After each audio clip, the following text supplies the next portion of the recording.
Sa loob ng 3 taon, wala ni isang bumisita kay Richard sa kulungan.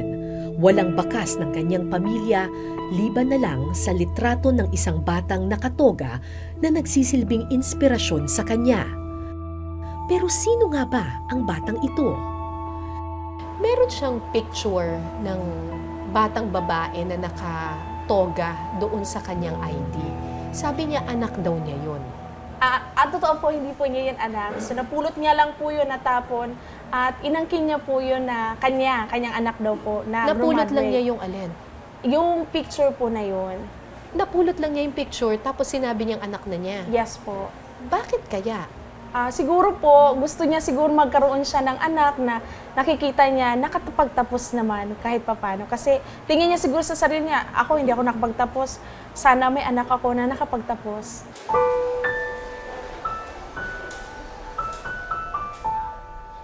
Hindi ko alam kung bakit naniniwala si Richard na anak niya ang bata sa litrato. Pero para sa kanyang mga guro ang mahalaga, sa tulong ng edukasyon, na ibalik na kay Richard ang pangarap at pag-asa.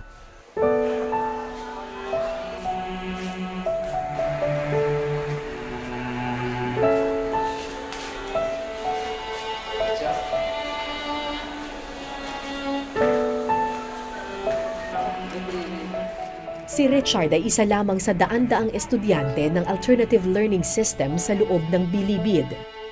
Dito, may basic literacy program o katumbas ng preschool, may elementary, high school at pati kolehiyo. Ano sunod sa E? J. O anong letter nga naisip sa J? Halimbawa sa Minerso, ang malata na hayop. Zebra. Ano? Isa si Antonio sa mga produkto ng eskwelahan sa loob ng New Bilibid Prison. Life imprisonment ang sintensya kay Antonio. Pero imbis na mabulok sa piitan, pinili niyang gamitin ang natitirang mga taon sa pagsisilbi sa kulungan. Pinatawad nga ako ng Diyos. Sabi ko, Lord, bigyan mo ko ng revelation. Nga paano ko, yung binigay mo sa akin, paano ko ma-share. That's why nagpasigir ako nag-aral dito. Nag-volunteer talaga ako, ma'am, kasi sabi ko, makatulong talaga ako sa mga kapwa ko bilanggo. Anong English ng saging? Ngayon, isa ng guro si Antonio.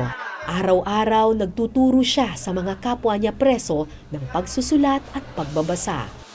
Paraan daw niya ito para mapatawad ang kanyang sarili at maipakita sa kanyang pamilya na posible ang pagbabalik loob at pagbabagong buhay. Siguro yun na lang mapakita ko sa pamilya ko, ma'am. Na ano po? Na gumagawa ako ng kabutihan. Habang nandito ako. Alam ko, ma'am, na very abandon ako sa pamilya ko. For almost 20 years. Because, ma'am, nakita nila, parang hindi na ako mabago. Nakita nila yung negative side. Hindi nila nakita yung pagbabago ng isang tao. Everybody deserves another chance naman eh. Diba? Uso ngayon, ang sa akin ito, ang ginagawa ko ngayon, hindi ba ito deserve second chance? For almost 20 years, ma'am. Believe it or not, wala pa akong violation sa bureau. Batid ni Antonio na habang buhay ang kanyang sintensya sa Bilibid. Pero di man siya mapalaya sa bakal na piitan, mapapalaya ng malasakit ang kanyang puso at isipan. Tulad ni Antonio, halos buong buhay din ni Philip ay iginugol sa loob ng piitan. 16 years old lamang si Philip nang ipasok siya sa kulungan. Ang kaso, drugs. Ang sentensya, 12 hanggang 15 taong pagkakakulong. Kasing isip ko, bata ko pa na makakulong. First time ko pong makakulong, hindi ko po alam kung ano pong kalakaran po dito sa kulungan. Medyo hirap po ako kung paano kumilos, kung anong una kong gagawin. Dahil minor pa po ako noon. Tandang-tanda pa ni Philip nang una niyang makita ang mataas na bakod ng Bilibid. Kayanin kaya ng isang batang tulad niya ang buhay sa loob. Hindi ko po alam kung paano po ako mag-umpisa. Kung paano ko po makayanan, kung hanggang saan po talaga matapos tong sentensya ko. Kasi Nung sa labas po ako, sinabihan na po ako na mataas po daw yung ano ng drugs. Ganun nga, 12 kg daw. Kaya sabi ko, sige po, kung saan po talaga hantong to, kung saan po dalhin, siguro po, ang kakayanin ko na po. At saka yung Panginoon na lang po ang bahala sa akin. Ganun po. Tulad ng maraming preso sa Bilibid, hindi rin nakapagtapos ng pag-aaral si Philip. Kaya pagpasok niya sa loob, imbis na sumali sa mga gang at pangkat, pumasok si Philip sa Basic Literacy Program ng Bureau of Corrections. Sa totoo lang, talagang natutuwa kami sa batang yan kasi po nakikita namin talaga mula pa na nandito siya sa BLP, talaga nagkakaroon talaga ng nagpupursige siya at may progress talaga siya sa pag-aaral hanggang sa makatungtong siya sa elementarya. Sa loob ng Bilibid, nagbago ang buhay ng batang si Philip. Nagkaroon siya ng mga bagong kaibigan. Natutong sumulat at magbasa at nakilalang muli ang pag-asa. Sabi po kasi sa kwento na mahirap dito, nakakatakot. Kaya nung nagtagal po ako rito, sabi ko, ito lang palang Bilibid. Nasa iyo pala kung ano talaga, sa buhay mo, kung ano talaga na mapaganda sa sarili mo. What is your main helping verb? Had been, sir. Ngayon, 4th year high school na si Philip at first honor sa kanyang klase. Unang-una po, hindi ko po akalain na ako po nakuha na first honor. Kasi sa labas po, kahit ano, hindi ko po nakuha yun eh. Dito ko lang po nakuha yun, ma'am. Kaya medyo hindi ko po naano sa sarili ko na pwede palang makuha kong ito. Ano ba yung nakukuha ng first honor? May medal ba? Medal po. Medal po, ma'am. Tsaka May yung, medal. opo. Anong ginawa mo dun sa medal mo? Tinago ko po. Tsaka nung pinadala ko po sa amin. Buwan-buwan sumusulat si Philip sa kanyang mga magulang. Bawat medalya, bawat parangal na natatanggap, ipinapadala niya sa kanila. Umaasa na darating ang panahon, maipagmamalaki rin siya ng kanyang ama. Kahit nakarating ako dito sa lugar na to, itong munti na to, hindi po nasayang yung ano ko na yung buhay ko patuloy pa rin at nagbabago, nag-aaral hanggang kung saan talaga ako matapos na paglabas ko. Po sa papa ko na siguro nasa probinsya siya ngayon. So, paglabas ko, huwag kayo po mag-aalala sa akin dahil dito, maayos naman po yung kalagayan ko. At nagpapatuloy pa ako sa pag-aaral para po sa paglabas ko na makakatulong din po ako sa aking mga kapatid. 28 years old na si Philip ngayon. Tumanda na sa piitan ang dating musmos.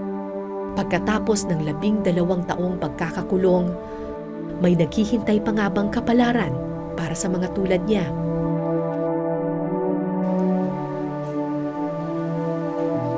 Hinanap ko ang records ni Philip sa Office of the Overseer.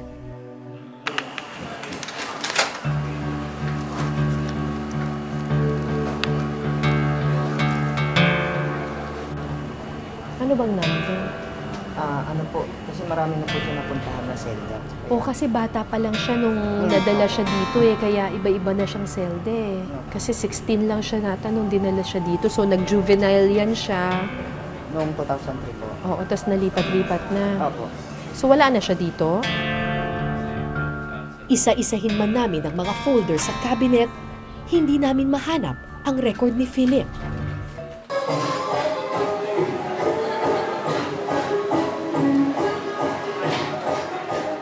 Tulad ng karaniwang paaralan, nagdiriwang din ng buwan ng wika ang alternative learning system sa loob ng Bilibid.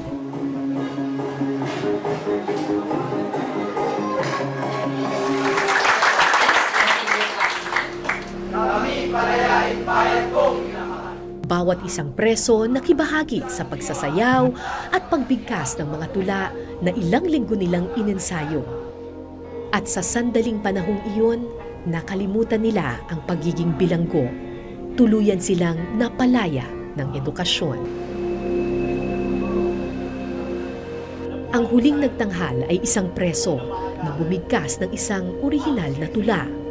Natahimik ang lahat sa kanyang mga salita.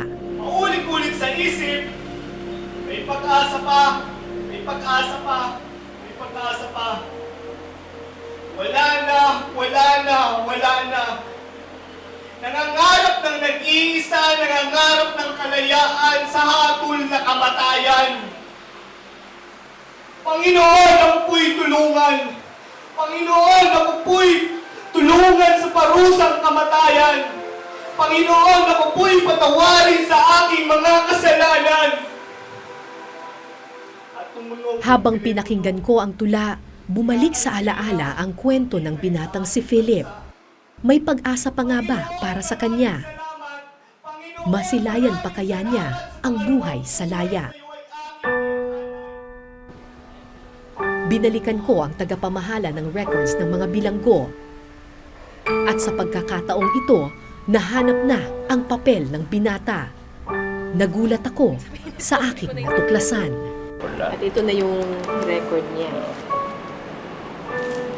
So based dun sa record niya, masiserve niya yung kanyang maximum sentence. Ibig sabihin, hopefully pwede na siyang lumaya by March 16, 2018. 6 months from now. So, good news. Kaya pala namin di mahanap ang papeles ni Philip ay dahil inakyat na ito ng bilibid sa opisinang namamahala ng mga presong malapit ng lumaya. Nakita ko na yung record mo. Ma'am, salamat po. March. Opo. March 2018. Sige 6 po. months lang. Pakabait ka, ha? Salamat po, ma'am. Pakabait ka. Opo. Pero kapag maganda daw yung record mo, pwede pang bumaba. So, good news. Salamat po, salamat po.